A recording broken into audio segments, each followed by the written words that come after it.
Só nós estamos entrando numa nova paraxá, né, dessa semana, Parashat Vayera, e nós vamos abordar um tema aparentemente que a gente precisa entender do relacionamento que teve Deus com Abraham Avinu, naquela barganha que Deus de repente se vê na obrigação, a gente precisa entender isso, quer dizer que Deus ele se sente na obrigação de falar para Abraham Avinu que ele está indo acabar com 5 metrópoles, acabar com 5 cidades, que ele estava mandando anjos para poder acabar com eles por conta que eles eram muito perversos. E Deus, de repente, acha, será que eu vou me encobrir de Abraão aquilo que eu vou fazer? E, de repente, Deus começa a falar com Abraão e pergunta para ele se está tudo bem. Quer dizer, tipo, Deus está falando para Abraão, ó, estou indo lá acabar com a cidade de Sodoma, porque Sodoma e Gomorra, enfim, as demais cidades, porque essas pessoas são muito ruins. E, de repente, Abraão começa a argumentar com Deus, tá certo?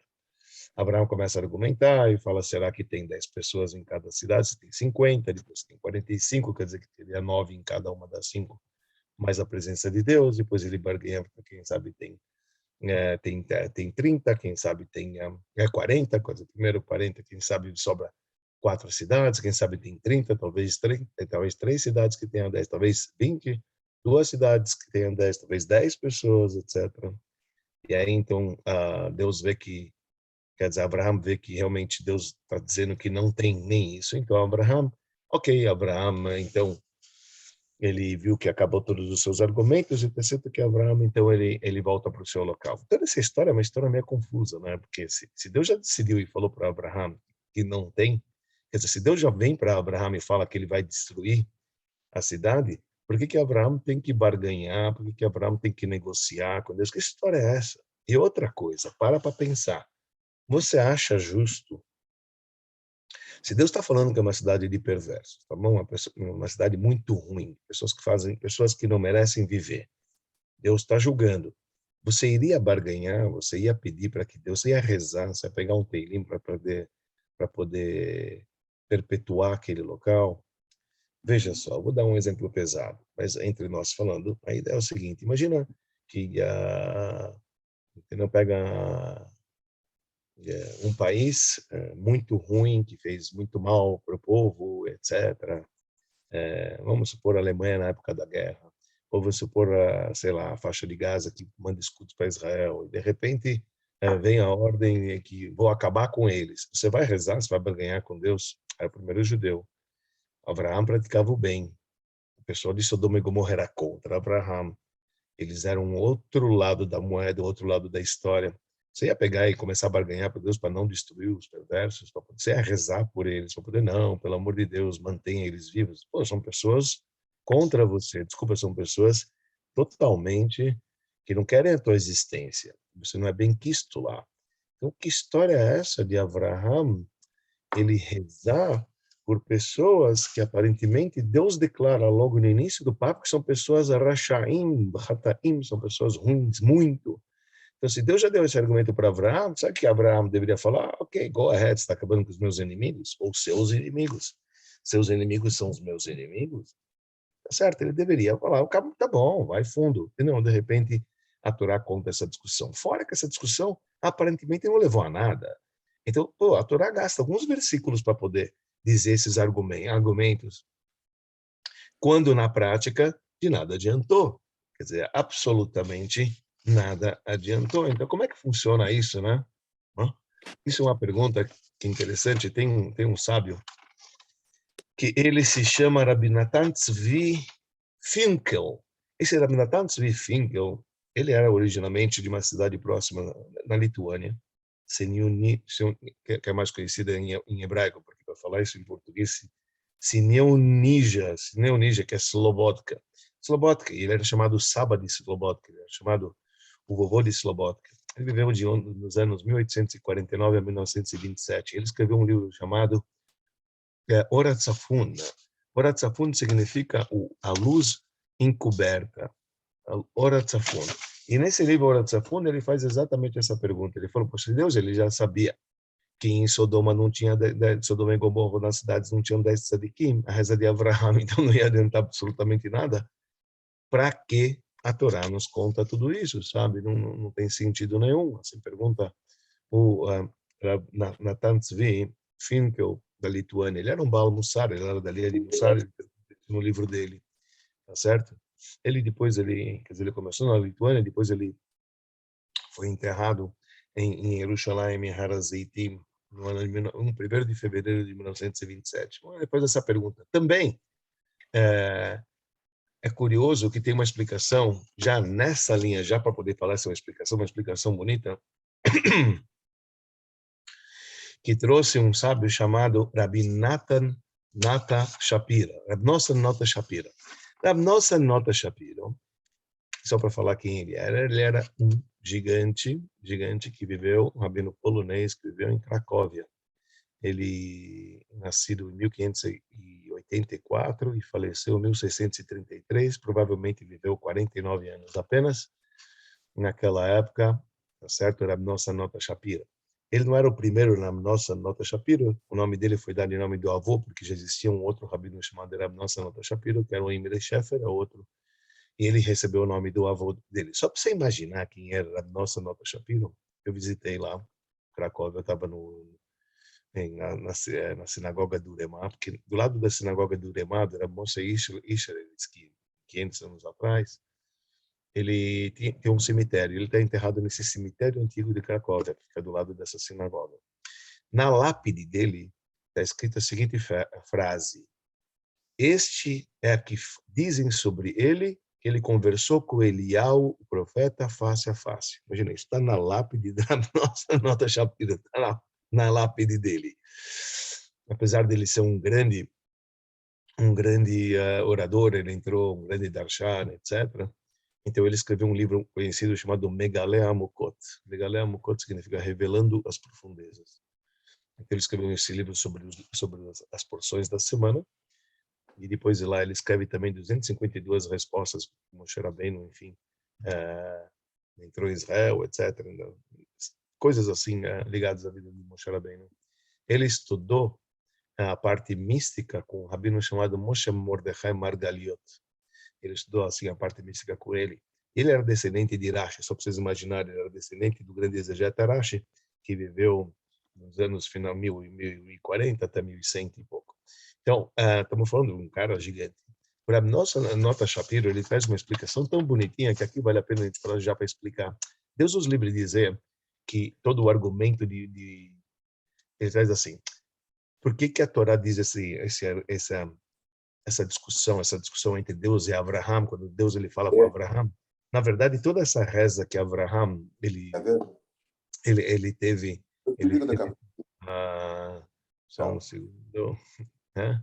Toda a reza toda a discussão que tinha, na verdade, Deus com Abraham, que Deus com Abraham Avinu, não foi para poder chegar à conclusão, para poder salvar aqueles povos. Diz o Megalé Amokot, nossa Nata Shapira, ele falou o seguinte: na verdade, ficou para as futuras gerações o que Abraham ele queria.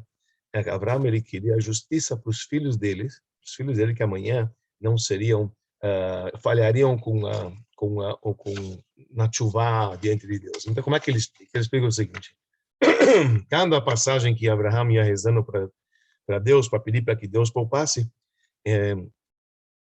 ele estava barganhando um tempo de chuva. Olha que bonito diz o Megalé Amokot. Quando ele pergunta se tem 50 tzadikim, então significa o seguinte: 50 é exatamente o período que tem desde o primeiro dia de Elul até o final de Hoshana Rabbah, que são 51 dias. Hoshana Rabbah, então são 50 dias. Ele falou, esse é o período. Não, se tiver 50 tzadikim, quer dizer, se tiver 50 dias que a pessoa fez chuva, eu não vou matar eles. Aí ele perguntou o seguinte: e se tiver 45? Se tiver 45, o que é 45? 45 você tira mais 5 dias, que é desde Rosh Chodesh Elul até o dia 15 de Tishrei. Você tira 5 dias, quer dizer, que é o primeiro dia de Sukkot, está escrito que é o primeiro dia da contabilidade de pecados. Deus falou, não, se eles também rezarem 45 dias, também tá bom.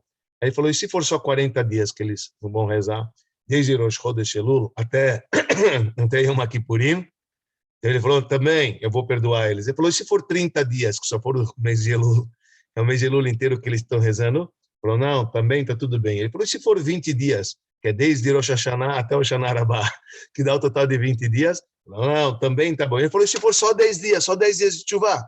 Aí Deus fala, também não vou matar eles. É bonito que Megalé Mokot fala que toda essa discussão que tinha Deus com Abraham foi, na verdade, para Abraham conseguir o perdão diante de Deus, para que Deus não revertesse a gente quando a gente se prepara para o dia do julgamento mesmo. Então foi uma barganha, foi uma reza que Abraham ele conseguiu garantir para os seus filhos numa época, em um período de chuva. Essa explicação do Megalé Mokot. Porque a gente precisa entender quem eram essas pessoas de Sodoma e Gomorra? Por que eles foram decretados uma morte irreversível? E por que acontece? Por que Abraão está rezando por eles? Então, para a gente entender isso, eu vou trazer primeiro para vocês um passuco que está escrito em Yehezkel. Em Yehezkel, o profeta, ele fala no capítulo 16, o versículo 49, ele diz o seguinte, olha qual a linguagem do Yehezkel. Eis que esta foi a iniquidade de Sodoma, tua irmã, soberba, fartura de pão e abundância de ociosidade. Teve ela suas filhas, mas nunca fortaleceu a mão do pobre e do necessitado.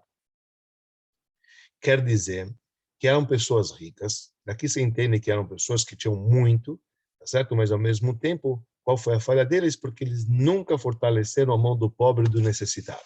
Todo e qualquer pobre necessitado que vinha pedir ajuda para as pessoas que moravam nessas metrópoles, simplesmente morriam.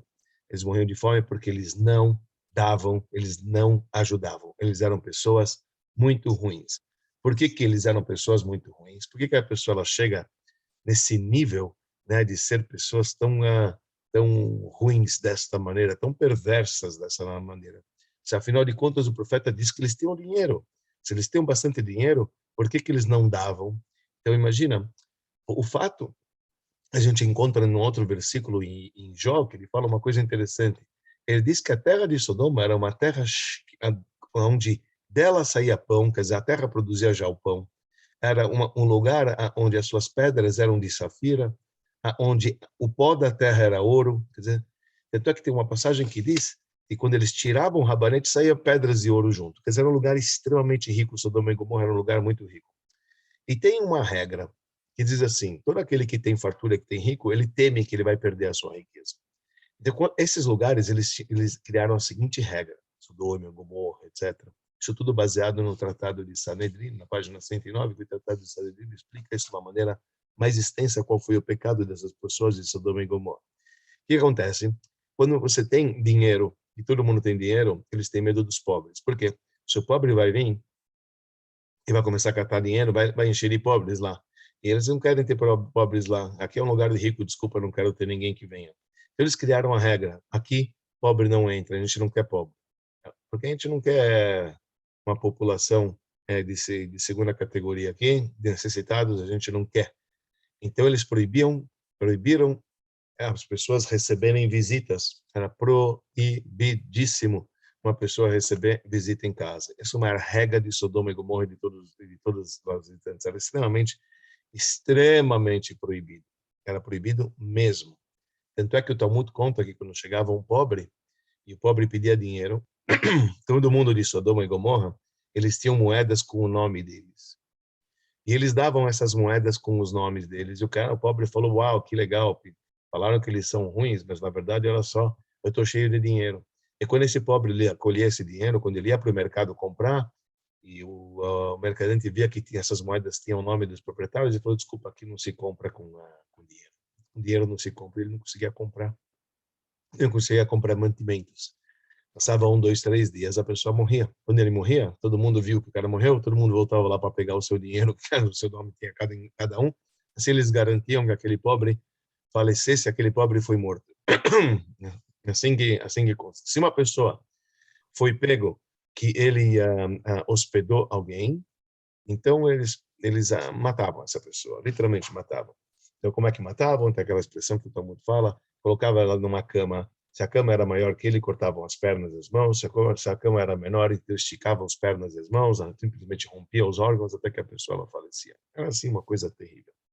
Tanto é que tem um versículo que Deus disse nessa passagem que é conhecida aqui, que eu vou falar para vocês, que o Talmud ele nos relata, que Deus diz, eu escutei o grito, está escrito, não está escrito os gritos, está escrito o grito do lado feminino está escrito. Então, quem é o grito? Então, o grito que aconteceu, chegou um pobre na cidade, e o pobre começou, passaram-se os dias que normalmente uma pessoa não consegue ficar sem comer, e ele estava vivo. As pessoas não sabiam o que está acontecendo. Então, tem alguém fraudando, tem alguém dando pão, tem alguém dando pão para essa pessoa. E se deram instigar, e foram ver que tinha uma mulher, que era uma donzela, que ela teve compaixão para aquele pobre. Então, o que ela fazia? Ela ia com o jarro dela para poder preencher no rio, colocava o jarro no chão, ia até o beira-rio, ele vinha, pegava o pão que estava no jarro, ele saía, ela pegava o jarro, enchia de água e voltava. Assim, ninguém desconfiava. Mas quando viram isso que ela fazia, então julgaram ela. O que fizeram com ela? Fiz o tratado em Sanedrim, colocaram ela numa muralha, penduraram ela na muralha da cidade e passaram mel nela. Passaram mel nela e as abelhas foram picadas, picaram aquela mulher, ela morreu simplesmente dessa morte assim terrível. Os comentaristas dizem por que ela morreu desta maneira, por que eles escolheram uma abelha, etc. Porque tudo começa com uma abelha. Você tem uma abelha que é um pobre, você vai ver, de repente vem um enxame inteiro e vai encher de abelhas. Então a gente não quer ninguém, a gente não quer nenhum pobre aqui. Assim consta, e o Ramban também traz da explicação, e fala quais são as virtudes dele, eles só foram realmente castigados porque eles não ajudavam os pobres. Esta é a razão do porquê. Agora, por que eles não faziam isso? A gente falou anteriormente, eles eram ricos, e eles que zelavam pelas propriedades, eles não queriam ter que ninguém viesse a ficar pedindo. Assim que é. Tanto é que tem uma passagem no tratado da Mishnah de Avot, de Pirkei Avot, no capítulo 4, da Mishnah 10, que diz o seguinte: aquele que fala o que é meu e o que é teu é teu. Então, isso, tem gente que fala que é uma virtude intermediária, porém, há quem diz que isso é uma virtude de Sodoma. Sodoma e Gomorra são pessoas de Sodoma. Sodoma diz o seguinte: cara, o que é meu, o que é teu é teu. Então, a pergunta é o seguinte: qual o problema se você for dizer, pô, eu tenho a obrigação de ajudar um pobre? Quem criou o pobre? Não fui eu, foi Deus que criou o pobre assim. Então, lá para Deus, eu não tenho obrigação.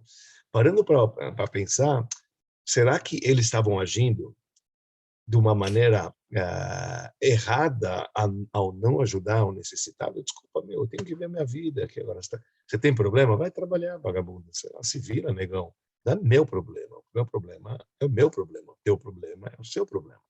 E se a gente vê na sociedade, realmente, quando acontece, por exemplo, como é que funciona? Eu não sei como é que funciona aqui no Brasil, mas, por exemplo, nos Estados Unidos, por exemplo, é assim, pelo menos assim, eu escutei da pessoa que estava palestrando, falando, ele diz o seguinte: se uma pessoa, por exemplo, ela fica esfaqueada no meio da rua e ela morre, e eu passei, não ajudei ela, eu sou culpado? Você não é culpado porque você está vendo um outro que você desconhece, esfaqueando um outro que você desconhece. Eu não sou obrigado a ajudar ele, quer saber? Eu vou embora, etc. Não tem dentro da lei que me condene eu quando eu assisto um assassinato e eu não reajo. Eu preciso reagir a um assassinato que aconteceu? Não, porque não é comigo, é com outro. Em Israel, como é que funciona? Tem uma regra em Israel, lo tamud al damreir. Se você vê alguém que está numa situação como essa, ou que está morrendo, você tem a obrigação moral de ajudar eles. Se constata que realmente você tinha condição de ajudar aquela pessoa e você não fez nada, você pode ser condenado a 1 ano de cadeia em Israel. Porque existe dentro da nossa regra, dentro da nossa lei, existe esse conceito da gente zelar para o sangue alheio. Você está vendo aqui? De quem? Não importa, venha para achar e nos conta de quem. Não é somente do judeu. Não é somente do judeu que está em aflito, de qualquer pessoa. Veja, Avraham está rezando para um pessoal perverso. Tá? Seria como se a gente estivesse rezando para que Deus não destruísse, entendeu? Qualquer árabe que não quer que a gente viva. Né? Como a faixa de Gaza, a gente falou, vamos rezar para poder Deus nos livrar. Está certo? Sim, a Torá nos conta que sim, está certo. Por que está certo?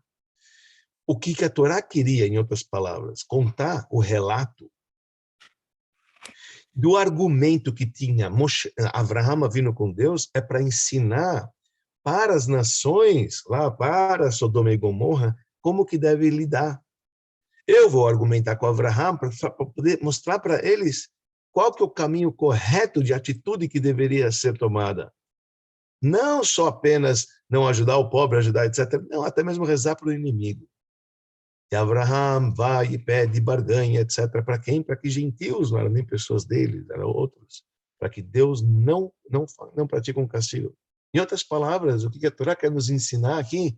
Que o que ocorre na África é importante para a gente não pode, o que ocorre, qualquer desgraça que acontece com a humanidade, com qualquer criatura que se assemelha a Deus. E nós somos a semelhança de Deus antes de nos tornarmos judeus. Está escrito que Adão tinha a semelhança de Deus. Adão não era judeu, Abraão era o primeiro judeu. Mesmo assim, eles são chamados a semelhança de Deus. Qualquer tragédia que acontece com qualquer ser criado por Deus, indiferente qual a crença dele, tem que abalar você. A gente tem que se sensibilizar com isso e tem que lutar para que não aconteça. Mesmo que todas as regras dizem que eles são perversos, etc., não importa. Mas a gente tem que mostrar que isso a gente não está disposto. Não está disposto a aguentar qualquer coisa que acontece em qualquer nação, qualquer tragédia que acontece. Mesmo sobre os inimigos, nós não podemos tentar vitória e glória, tudo, etc. Não. Não é correto, não é certo. O certo é a gente pedir para que o bom Deus tenha misericórdia e poupar e criar outros meios, mas não para acabar. Por quê? Porque tem uma regra, que isso que faltou para Sodoma, apesar que eles não eram obrigados, por um lado, a zelar pelo outro, por esta razão, mas por uma razão primordial, sim, eles eram obrigados. Qual que é a razão primordial? A razão primordial é que Deus ele criou o mundo e ordenou tanto para Adão como para Noé. Eles têm que multiplicar e frutificar e viver na terra. Então, nós temos que zelar aquela ordem divina que Deus deu, que é de viver na terra de uma maneira sadia. A população tem que viver de uma maneira sadia, porque isso faz parte do Yishuv Haolam, isso faz parte do mundo, faz parte da própria regra do mundo. Isso é a primeira mitzvah que o homem ele foi ordenado. Então, Avraham ele zelava isso. Sodoma também, eles deveriam, sim, ter compaixão para com o pobre, não porque eles são obrigados a dar tzedakah. Tanto é porque o goi não é obrigado a dar tzedakah. Não tem a obrigação do goi dar tzedakah. Mas ajudar um semelhante, quando ele está em necessidade, eles sim têm o dever, por quê? Porque isso faz parte do dever universal de povoar a terra. A gente tem que sentar, povoar a terra. E não apagar as pessoas da terra porque eles não têm. A gente tem que ajudar as pessoas a povoarem a terra. Quer dizer, ter compaixão por qualquer ser que Deus criou, independente da tua crença ou não, isso faz parte de uma lei universal. Uma lei universal que todo mundo tem que ter. E a gente aprende isso dessa porção. É um negócio extraordinário isso, se a gente para pensar. Por exemplo, tem uma discussão, tem uma coisa que se fala, que se estuda, dessa paraxá de Avraham, a Torá zela e fala, olha, Avraham saiu, mas Terach morreu, o pai dele morreu antes. Por que a Torá conta isso? Para não dizer que Avraham não cumpriu a mitzvah de honrar o pai e a mãe. Honrar o pai e a mãe é uma mitzvah que o gentil tem que cumprir, não faz parte das 7 mitzvot de Noah, de honrar o pai e a mãe. Aliás, essa mitzvah de honrar o pai e a mãe, os próprios judeus receberam em Mará, quando eles saíram do Egito, apenas lá eles receberam um Shabbat que Buda Baem, como Rashi fala depois. E ao mesmo tempo, o que tem a ver? Então Deus fica cobrando de Abraham, estava bem antes, ele não respeitava o pai e a mãe, sabe? A Torá fica contando que morreu Tera para não dizer que aquele tzadik saiu antes e deixou o seu pai sem respeitar o pai e a mãe. Explica o Rebbe, diz assim, fantástico. É verdade que cumprir a mitzvah de honrar o pai e a mãe não é uma obrigação que consta das 7 obrigações, mas isso se inclui na obrigação do Yishuv Haolam. Para poder ter um mundo, para poder ter um mundo habitável de pessoas sensíveis, então é necessário a gente ver como é que é a formação do mundo, que no início os pais tomam conta de crianças, e que o futuro distante, quando os pais se envelhecem, os filhos tomam conta dos pais. Isto não é judaísmo. Isto simplesmente é mente, é humanidade. Sabe? Ninguém discute que essa é a natureza. E ninguém acha que, não, eu não tenho obrigação. Como teu pai, ele te gerou, agora você vai abandonar ele? Ao contrário. Então, não é uma coisa simplesmente racional. Não precisa vir Deus e ordenar, olha, que você tenha, que todo mundo tem que cumprir o respeito aos pais. Mas isso é uma coisa óbvia, isso é uma coisa óbvia, porque Deus dizou Yeshuva lá. Quer dizer que o quê? Resumindo, só para poder fechar a ideia que a gente estava falando hoje. Tudo que Deus, na verdade, tudo que essa discussão, que Deus ele fala com Abraham, etc., então das duas uma. Ou para poder gerar o período de perdão, como diz o Megaleia Mokot, Natanada Shapiro, para a gente poder pedir perdão amanhã. Mas muito mais que isso. Deus ele colocou para ser exemplo de como que um judeu e como que deve dar o exemplo para toda a humanidade, que tem que se pedir sim para que Deus ele poupe até mesmo os perversos, porque não é caminho o genocídio acabar com as criaturas. A gente tem que sim rezar, tem que sim se sensibilizar quando ocorre qualquer tragédia, qualquer desgraça, quando vai ocorrer qualquer desgraça, a gente tem que sim realmente mexer conosco. Não dizer igual Sodoma, o que é meu, o que é teu é teu. Não, o que é meu e o que é teu também é meu. Quer dizer, meu. Para mim também me importa o que vai acontecer com você, me importa o que vai acontecer com qualquer um. A gente tem que se sensibilizar e a gente aprende uma passagem da Torá, imagina na Parashá dessa semana, a gente aprende que realmente a gente tem que focar para o outro, a gente tem que ser, sabe, tem que ter compaixão, a gente tem que ter compaixão com as pessoas, a gente não pode ser radical, a gente não pode ser uma pessoa severa, ruim e não zelar o próximo. Eu achei que essa é uma mensagem muito bonita que a gente tem nessa paraxá, né? Então, essa era a ideia que eu queria compartilhar com vocês. A gente fica por aí nessa semana. Bacana, né? Diferente, né? A ideia. É outro aspecto, né? É uma outra visão e é uma coisa fantástica, né? Eu acho que é uma coisa muito bonita. Eu acho que esse tem que ser o nosso lema, o nosso legado. Então, quando você vê uma pessoa entre nós que fica criticando, né, mas que morra, não. Isso não faz parte do judaísmo. Não faz parte do judaísmo rogar praga para ninguém, etc. E sabe o que a gente fala? Uma passagem bonita que diz. O que a gente reza no Shabat? Uma parte logo depois da Torá, a gente fala para que Deus vingue o sangue derramado. Olha que passagem bonita.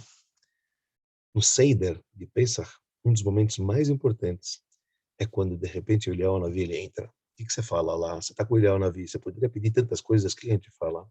Fala uma frase tão pesada por um lado. Deus derrame a sua ira contra os meus inimigos, etc. Se for Hamat Halagoim. Uau, você está rogando, você está falando para que Deus jogue. Na verdade,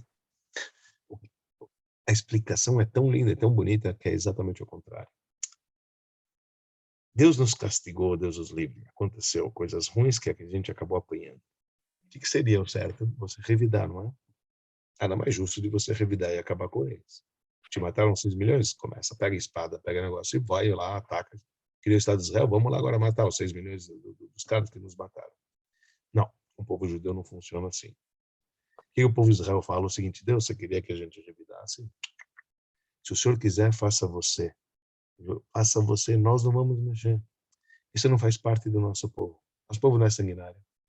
Nosso povo não vai revidar. O Senhor nos castigou, ok, o problema é o seguinte, está na tua mão.